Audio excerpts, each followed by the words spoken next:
There will come a day when the noise of the world fades, and what's left is silence so loud it shakes your soul. And in that silence, you'll finally hear it. Not a voice from the outside, not a whisper from someone else, but something deeper, raw, ancient, yours. It's the part of you that's been screaming beneath your skin since the day you were born, the part that knows you're more than what they told you, the part that knows you were not born for mediocrity, you were not born for comfort, you were not born to fit in, follow rules, and wait patiently to be given a life you earned the right to create. No, you were born to wake up. You were born to rise. You were born to remember who you are. But here's the problem. Most people never do. They live asleep. Eyes open, heart closed, mind locked in a prison built by opinions, fears, and false beliefs. They wear a mask of normalcy, smile through dissatisfaction, and call it just the way life is. But there is nothing normal about suppressing your potential. There is nothing natural about dying with your greatness still inside you. And there is no excuse, none, for settling into a life that was never yours to begin with. You were given a mind not to repeat the world, but to rebuild it. You were given imagination not to escape reality, but to redesign it. You were given desire, not to crave more, but to become more. And the truth is this: your greatest enemy is not out there, it's within. It's the you that believes the lies, the you that doubts the dream, the you that waits for a sign instead of becoming one. Every person who ever changed the world started with a mind that said, "What if I don't accept what is?" That was the seed. The Wright brothers didn't ask for permission to fly. They didn't seek validation from the crowd. They had a vision so outrageous, so blasphemous to the logic of their time, that even scientists laughed at them. But they didn't need agreement. They had belief. And belief is the spark that ignites power. Not just blind optimism, but belief built through discipline, through obsession, through clarity so sharp it cuts through fear like a blade. The world will always test your clarity. It will throw noise at you, doubt, distraction, defeat. But clarity is undefeated when it's backed by conviction. What do you really want? Not what you're supposed to want, not what they told you success looks like, but what burns in the secret places of your soul, the places you rarely visit because they scare you with their size.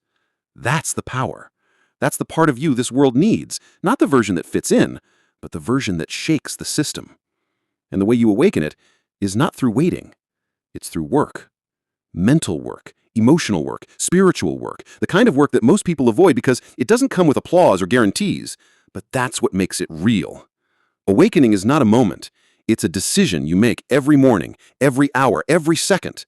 I will not sleepwalk through this life. I will not betray my calling just to be comfortable. I will not let fear sit in the driver's seat of my destiny. Because you already know what playing small feels like. You already know what it's like to hold back, to dim your light, to pretend you're okay with average.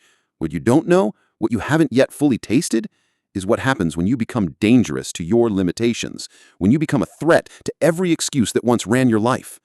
And that begins the moment you stop asking how long it will take and start asking how far you're willing to go. You cannot awaken power with lukewarm intentions. You cannot summon greatness from within by acting like it's optional. Power responds to urgency, not desperation. Urgency. A calm but ferocious knowing that you are on borrowed time, that your window is now, not someday, not when it's convenient, not when everything aligns, now. Walt Disney was told his ideas were nonsensical fantasies. He was fired for lacking imagination. Today, his imagination touches the lives of billions. Why? Because he wasn't waiting for the world to believe in him. He believed in himself first, and then he built the world around that belief. That's what real power is. It's not about control. It's not about dominance. It's about alignment with the deepest, truest vision inside of you. And when your thoughts, your habits, your actions, and your identity all serve that vision, nothing can stop you. But here's the truth few will tell you. You will be tested. The moment you declare a higher standard for your life, the old you will rebel. The voice of doubt will grow louder. The pull of comfort will get stronger. And every crack in your belief will be exposed. Not to break you, but to build you. Because if you want power, you must become someone who can hold it. The universe does not reward lukewarm conviction. It rewards those who are forged by the fire. So if you feel like everything's falling apart, good. If your old world is crumbling, good. If the people around you don't understand you anymore, good. It means you're breaking out of the shell. It means the old identity is dying. It means you're finally waking up.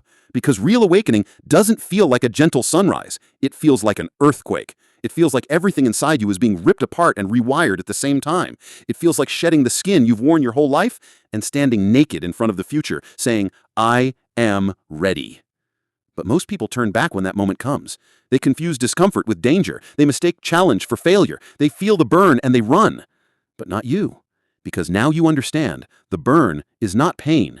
It's birth. It's the fire forging you into the person your destiny requires. You cannot awaken power while clinging to the past. You cannot carry the weight of your old self and expect to rise. At some point, you must let go. Let go of the stories, let go of the identity, let go of the excuses that kept you safe but small. And step into the unknown, because the unknown is where transformation lives. It's where every master, every leader, every visionary has gone, alone, uncertain, terrified, but moving anyway. Abraham Lincoln lost 8 elections, failed in business, suffered breakdowns, but still he rose. Not because the path was easy, but because the mission was clear. He had a vision for humanity that burned hotter than any setback. You need a vision like that. Not just a goal, a vision, a living, breathing force that pulls you forward when logic says turn back. A vision that lives in your bloodstream. A vision so clear, so vivid, that it makes excuses irrelevant and obstacles invisible. Because when you're locked in with vision, you don't need hype. You don't need willpower. You have alignment. You have certainty. And that's the most dangerous energy in the universe. Once you get that clear, once you see it, feel it, become it, the power begins to awaken. Not outside, within. That voice you silenced, it comes back louder. The confidence you buried, it rises like a lion from a past life you never lived. Because the truth is, this power has always been there. You didn't need to find it. You needed to remember. Every morning you open your eyes is another battle between the old you and the new you. The one who sleeps in versus the one who rises early. The one who reacts versus the one who creates.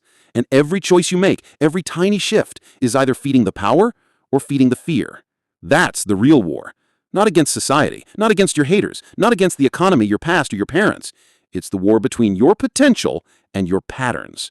And until you change your patterns, your potential stays trapped behind bars of habit and hesitation. But patterns are not permanent. They're programmable. And the tool to rewire them is discipline. Daily, relentless, ruthless discipline. Not for perfection, but for progress. Not because you feel like it, but because you decided you are worth it. Andrew Carnegie was not born wealthy. He was born in a one-room house in Scotland, raised in poverty. But he had something most people lack: the discipline to learn, to grow, and to act in alignment with a future no one else could see. That's what discipline is. It's alignment in motion. It's saying no to what's easy because you're saying yes to what's essential. It's choosing growth over gratification. It's building systems around your standards so that you don't need motivation, you need integrity. Discipline is the bridge between who you are and who you must become. It's the muscle that carries your power into the world. And the beautiful thing is, it's built through choice. You don't need to be the most talented. You don't need to have the best start. You just need to... There comes a moment in every life where the noise of the world must be silenced and the voice within must finally be heard. Not the voice of fear, not the voice of doubt, but the voice of destiny. The voice that whispers, you were born for more. Not to drift, not to settle, not to bow to circumstance, but to rise above it, to forge something that cannot be broken, not by failure, not by time, not by anything this world throws at you. And that something is mindset. Not just any mindset, not temporary motivation, not feel-good affirmations that fade with the sunrise. I'm talking about an unbreakable mindset, one carved through fire, one forged in clarity, built with discipline, vision, and belief so strong that even reality bends to its will. You see, every empire was first built in the mind of one man. Every fortune began in silence, in solitude, in defiance of what others called realistic. Edison didn't invent the light bulb because he followed convention. He invented it because his mind refused to accept limitation. 10,000 failures? He didn't see failure. He saw feedback, adjustment, refinement, because an unbreakable mindset is not afraid of failing. It is only afraid of giving up. This isn't about thinking positive. This is about thinking powerfully. Your mind is the command center, the engine, the pilot, and the plane. And until you seize control of it, your life will be piloted by fears you inherited, beliefs you never questioned, and ceilings you didn't build but accepted. So the question is not, can I succeed? The question is, Can I endure what success demands?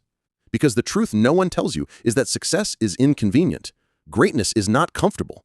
And building an unbreakable mindset means choosing purpose over pleasure, choosing growth over comfort, and choosing discipline over chaos again and again, especially when it hurts. Let me ask you something. What do you believe about yourself when no one's watching? Because that answer is your destiny. You don't attract what you want. You attract what you are, what you believe, what you think about when you're tired, alone, and no one's clapping. That's the real training ground. This world is filled with people who started strong, but the storm exposed their foundations. Dreams are easy when the sun's out, but when the winds come, when the money's gone, when your heart is broken and no one believes anymore, that's when mindset makes the difference. Carnegie knew it. So did Ford. These men didn't wait for opportunities. They built them. They weren't born wealthy. They were born hungry. And that hunger didn't disappear once they succeeded. It evolved into vision, into discipline, into ironclad belief, and they protected their minds like their lives depended on it, because it did.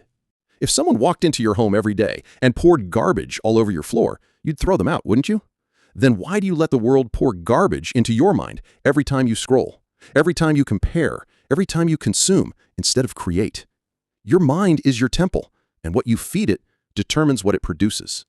Thoughts become beliefs. Beliefs become identity. Identity becomes action, and repeated action becomes your reality. So if you want a different life, you must first think a different thought. That's how it begins. With a decision. A decision that says, I will not live reactive. I will not live average. I will not live on my knees begging life for scraps when I was born to stand tall and command it. This is not arrogance. This is alignment.